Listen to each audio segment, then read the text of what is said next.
इस खबर के प्रायोजक हैं Lohia Nagar Mount Carmel High School, Gyansthali High School और LMC कम्युनिकेशन।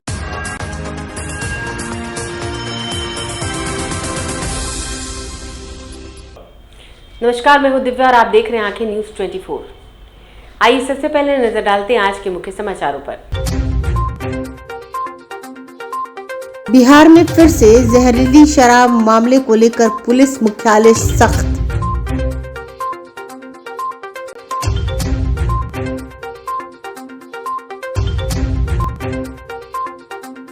उपेंद्र कुशवाहा के बयान पर बोले मुख्यमंत्री, कहा वो क्या कहते हैं मुझे नहीं पता।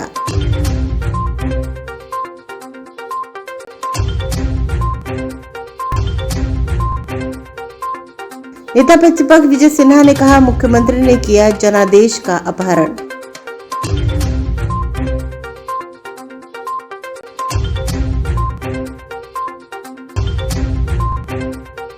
निर्दलीय MLC महेश्वर सिंह ने कहा रामचरितमानस पर बैन लगाने की बात करने वाले लोग किन्नर हैं।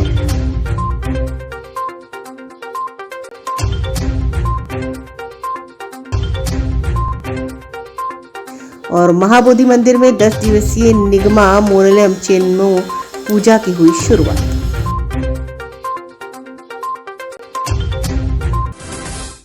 अब समाचार विस्तार से। जहरीली शराब कांड मामले में बिहार पुलिस मुख्यालय सख्त दिख रही है। जहरीली शराब कांड मामले में 16 लोग गिरफ्तार किए गए हैं। ADG मुख्यालय GS गंगवार ने बताया कि मुख्य आरोपी की पहचान होने का दावा किया जा रहा है। जहरीली शराब कांड की जांच के लिए पुलिस टीम का गठन किया गया है। गिरफ्तारी के लिए छापेमारी की जा रही है। 4 लोगों की मौत हुई है, इसकी पुष्टि पुलिस मुख्यालय ने इसकी पुष्टि की। ब्यूरो रिपोर्ट, आंखें न्यूज 24। जो डिटेल है, शराब बनाने वाले 3 आदमी हैं, मंटू बिंद, सुदेश बिंद, नागेंद्र माझी। इथेनॉल सप्लायर के 2 लोग हैं, दीपक चौहान, संदीप चौहान। और अन्य सीता बिंद, बसंत बिंद, दिलीप शाह, हरेंद्र शाह, नीरज कुमार, ये शराब बनाने वाले हैं, कुल 10 लोग। और इसके अलावा दुर्लभ राउत, शंकर माझी, ये भी शराब बनाने वाले हैं। मोहम्मद निसार, अभी सूचना आई है, उनको भी गिरफ्तार किया गया, थाना मिठनपुरा, जिला मुजफ्फरपुर से। यह कोलकाता से इथेनॉल मंगा करके इनके द्वारा दीपक चौहान को दिया। तो इनको भी अभी सूचना आई है कि पुलिस ने इनको निसार इनको भी गिरफ्तार कर लिया। अर्जुन यादव वो थे जिन्होंने ट्रांसपोर्ट से मंगा के सामान को प्राप्त किया, उनको भी पुलिस ने गिरफ्तार किया। दिनेश तिवारी और नीरज दुबे ट्रांसपोर्टर थे, उनको गिरफ्तार कर लिया गया है। तो ये भी हमने सूचना आपको अद्यतन अप टू डेट जो इन्फॉर्मेशन है, 16 लोगों को पूरे इस प्रकरण में किस तरीके से ये व्यापार किया और किस तरीके से ला करके एक दूसरे ज़िले में ला करके फिर किस तरह से सिवान में ला करके उस गांव में पहुंचाया गया, पूरी की पूरी खेप को हम लोगों ने लिया। और उसका एक भाई है दीपक चौहान, वो ग्राम बेंदारी टोला, थाना दरौंधा, जिला सिवान का रहने वाला, इसको भी पुलिस ने गिरफ्तार किया। इन दोनों के द्वारा सैनिटाइजर बनाने के नाम पर एथेनॉल कंपनी से स्प्रिट मंगाया गया। इस स्प्रिट को उनके द्वारा मंटू बिंद और उसके भाई सुरेंद्र बिंद, जो ग्राम बाला के रहने वाले हैं जहां पे ये घटना हुई है, उनको दे दिया गया। मंटू बिंद 2 शराब के कांडों में पहले जेल जा चुका है, पुलिस ने इसको भी गिरफ्तार कर लिया। और उसका भाई जो सुरेंद्र था, जिसको कि ये स्प्रिट और जो इस तरह का पदार्थ दिया गया था, उसको भी पुलिस ने गिरफ्तार किया। उसके बाद यह पता चला कि इसने बाला गांव के 5 व्यक्तियों को ये दे दिया था बांटने और खुद पीने के। उसमें से 2 व्यक्ति धीरेन्द्र माझी और नेता बिंद उसी पेय पदार्थ को पीने से मर गए, उनकी मृत्यु हो गई। तो इस तरह से पुलिस के द्वारा कैसे छानबीन के क्रम में आगे बढ़ते हुए कार्रवाई की गई। जो स्प्रिट आपूर्तिकर्ता थे संदीप चौहान और दीपक चौहान, थाना दरौंधा के, पुलिस ने जब उनके घरों में छापामारी की, जो वहां से दूर है, उनके पास से 50 लीटर स्प्रिट जैसा पदार्थ और 1 बोरा फिटकरी जैसा सामान बरामद किया गया, उसकी जांच की जा रही है। उनके द्वारा पूछताछ में पुलिस को यह पता चला कि 18 जनवरी को ही मुजफ्फरपुर एवं कोलकाता से ट्रांसपोर्ट के माध्यम से उनके द्वारा एथेनॉल मंगाया गया। जब पुलिस की आगे छापामारी हुई तो मुजफ्फरपुर से जो ट्रांसपोर्ट कर ला रहे थे ट्रांसपोर्टर दिनेश तिवारी, जो आदर्श नगर के रहने वाले हैं सिवान के, उनको भी पुलिस ने गिरफ्तार किया। और एक नीरज दुबे हैं जो भदोही उत्तर प्रदेश के हैं, वो भी इसमें इन्वॉल्व थे, उनको भी पुलिस ने गिरफ्तार कर लिया। मंटू बिंद और सुनिंदर बिंद को तो ग्राम बाला से गिरफ्तार कर ही लिया गया। उपेंद्र कुशवाहा द्वारा दिए गए बयान पर प्रतिक्रिया व्यक्त करते हुए नीतीश कुमार ने कहा कि आप उन्हीं से पूछ लीजिए, इसका जवाब वही देंगे।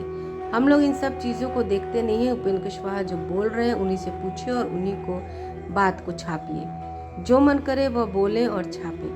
बता दें कि उपेंद्र कुशवाहा ने कहा था कि जदयू के बड़े बड़े नेता बीजेपी के संपर्क में हैं।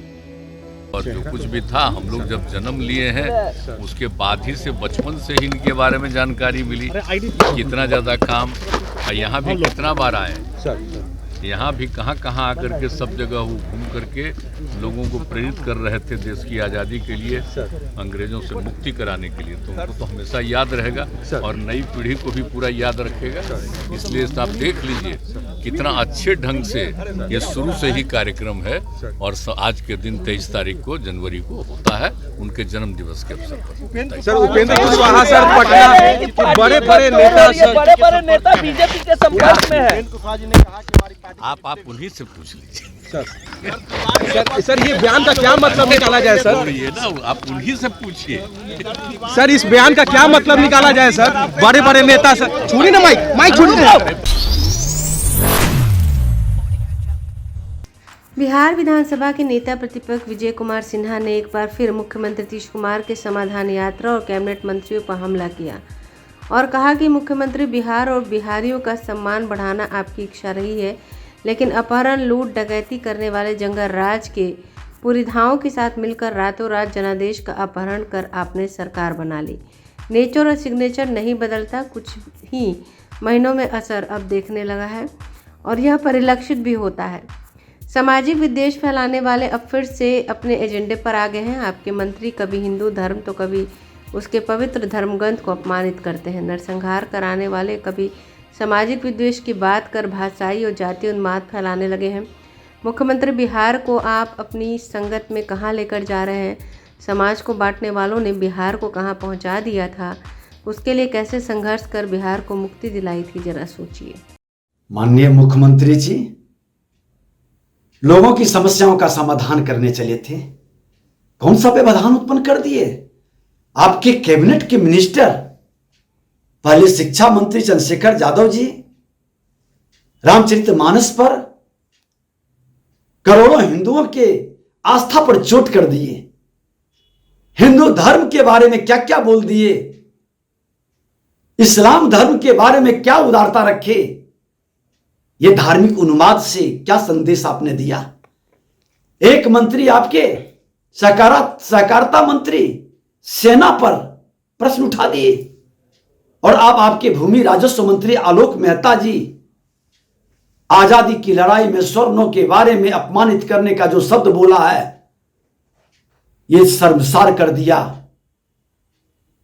ये वही लोग हैं जंगल राज के पुरोधा, जो जंगल राज लाके जातीय लहर के जहर से वो जातीय नरसंहार कराते थे, जातीय उन्माद पैदा करते थे, अपराधियों का संरक्षक बन करके हत्या, अपहरण, लूट, बलात्कार का व्यापार चलाते थे। आप उन्हीं के साथ जनादेश नरेंद्र मोदी जी का मिला था, देश के प्रधानमंत्री जी का। उस जनादेश का अपमान करके चोर दरवाजा से उनको ले आए सत्ता में। अपराधियों और भ्रष्टाचारियों की जमात का असली चेहरा दिखाई पड़ रहा है, जिनके आका बड़े भाई लालू प्रसाद यादव कहते भूरा बाल साफ करो। उनका पुत्र ने सुधार का प्रयास किया था, A to Z की पार्टी, लेकिन नेचर सिग्नेचर नहीं बदलता है। सच्चाई सामने आ रहा है। आज उप मुख्यमंत्री तेजस्वी यादव जी के मंत्री इस तरह के बयान दे रहे हैं, समाज के अंदर जातीय उन्माद, नफरत, घृणा का वातावरण बना रहे हैं, लोगों को लड़ा रहे हैं। शिक्षा में सुधार की बजाय, समाज में कानून व्यवस्था का राज स्थापित करने के बजाय, भ्रष्टाचार मिटाने के बजाय आज प्रशासनिक अराजकता पैदा करके, मुद्दों से भटका करके समाज को लड़ाने का खेल खेल रहे हैं। बंद करिए। हिम्मत है तो नया जनादेश लेके अपनी एजेंडा चलाइए। बिहार के लोगों को कलंकित अपमानित मत करिए। बड़े भाई बहुत बिहार का सम्मान बढ़ा चुके, कम से कम आप अब उस सम्मान को मत गिरने दीजिए। जिन लोगों की जमात के साथ चले हैं, ये बिहार का सम्मान कभी नहीं बढ़ा सकता। माननीय मुख्यमंत्री जी, आप समाधान नहीं, आप एक समस्या खड़ा कर रहे हैं। बिहार के अंदर एक नफरत गिरना का वातावरण बना रहे हैं। समाचारों में वक्त हो चला एक छोटे से अंतराल का। I am Shalini Singh, principal of Lohianagar Mount Carmel School. Here in our school, we give best education and good environment to our students, where they can learn well. We provide here well-equipped lab, well-equipped, well-stocked library. We have here well-trained teacher also. We have a sports playground for cricket, volleyball, football, and also provision for indoor activities. So we have here security system, information and communication technology. So we have all facilities here in our school where students feel comfortable and secure.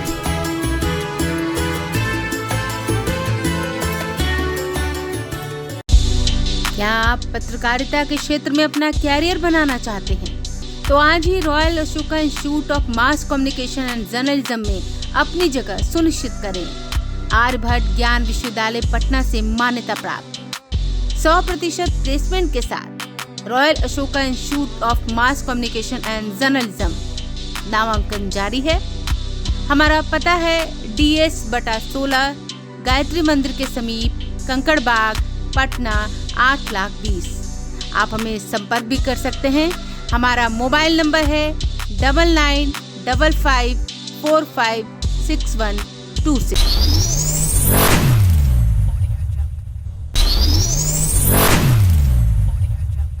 संख्या का गिनती कराते हो।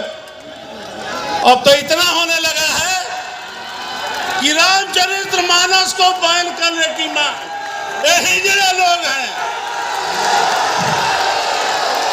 यही जरा लोग हैं जिनको रामचरितमानस के बारे में ज्ञान नहीं है, वो पढ़ा नहीं है।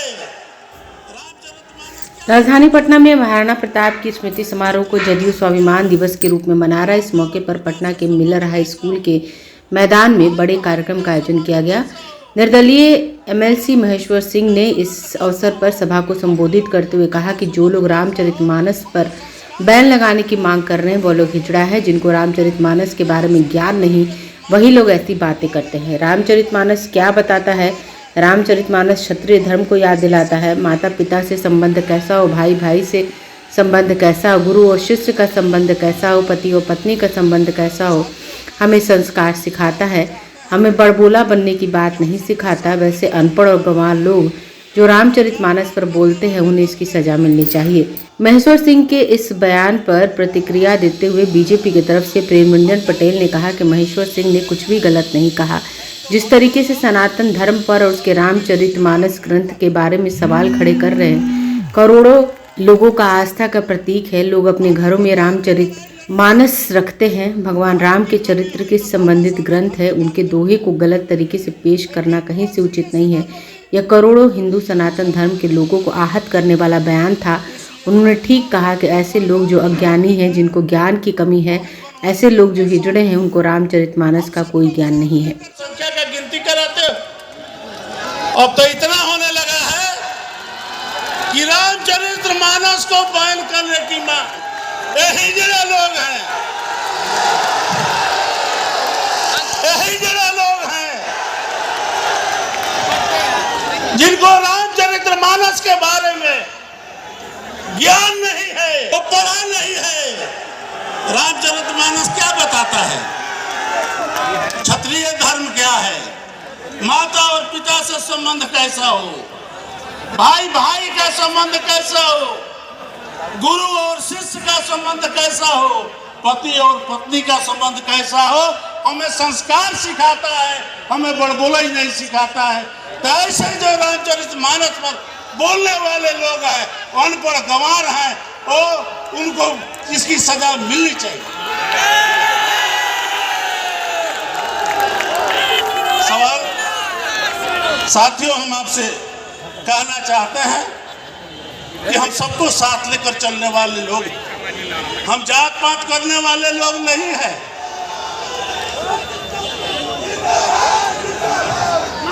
हम जात पात करने वाले लोग नहीं हैं, नहीं तो भगवान राम सबरी के जूठे बैर नहीं खाते। साथियों, महाराणा प्रताप जो लड़ाई लड़ रहे थे, धन की कमी हुई तो भामाशाह ने धन निकाल कर दिया। वीर कुंवर सिंह के सेनापति मुसलमान सेनापति थे, इसलिए साथियों भगवान राम जब लड़ने गए तो वहीं वनवासी उनका साथ दिए।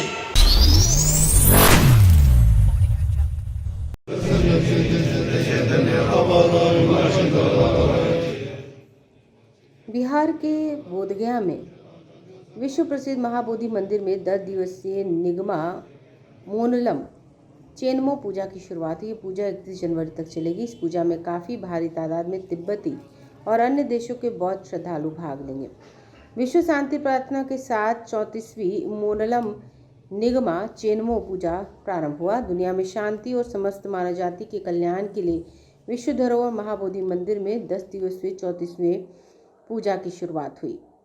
महाबोधि मंदिर परिसर स्थित पवित्र बोधि वृक्ष की छांव में यह 34वां चेनमो इंटरनेशनल पूजा शुरू हुआ है। यह पूजा आगामी 31 जनवरी तक चलेगी।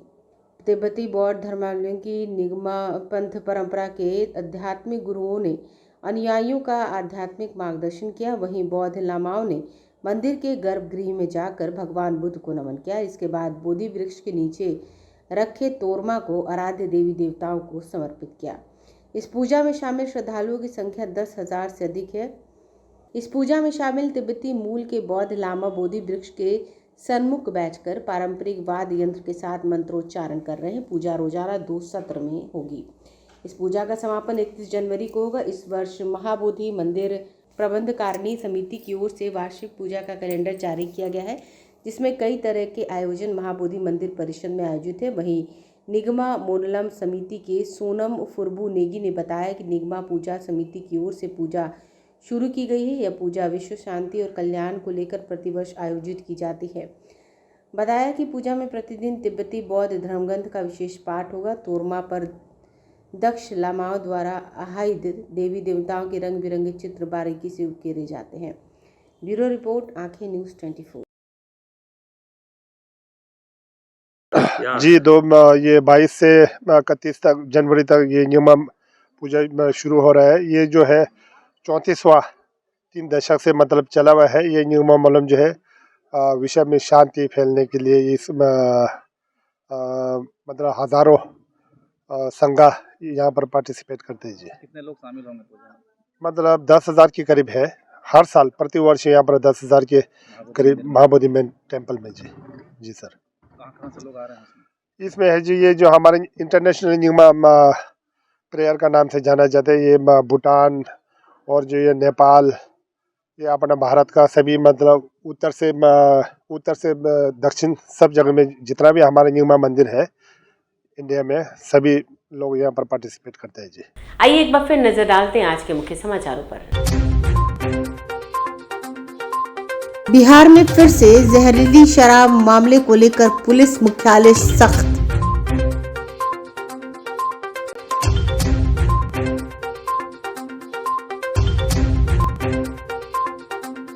उपेंद्र कुशवाहा के बयान पर बोले मुख्यमंत्री, कहा वो क्या कहते हैं मुझे नहीं पता।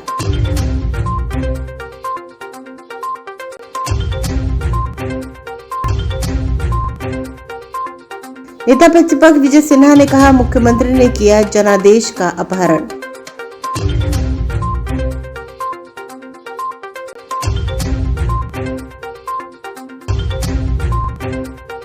निर्दलीय एमएलसी महेश्वर सिंह ने कहा रामचरितमानस पर बैन लगाने की बात करने वाले लोग किन्नर हैं।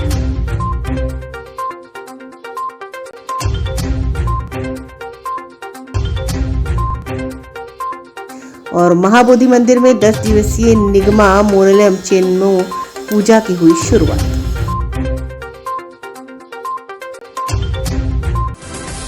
अगर आपने अभी तक हमारे चैनल को सब्सक्राइब नहीं किया है तो हमारे चैनल को जल्द से जल्द सब्सक्राइब करें, लाइक करें, शेयर करें और कमेंट करें। बाकी खबरों के लिए देखते रहिए आंखें न्यूज़ 24, नज़र हर खबर पर।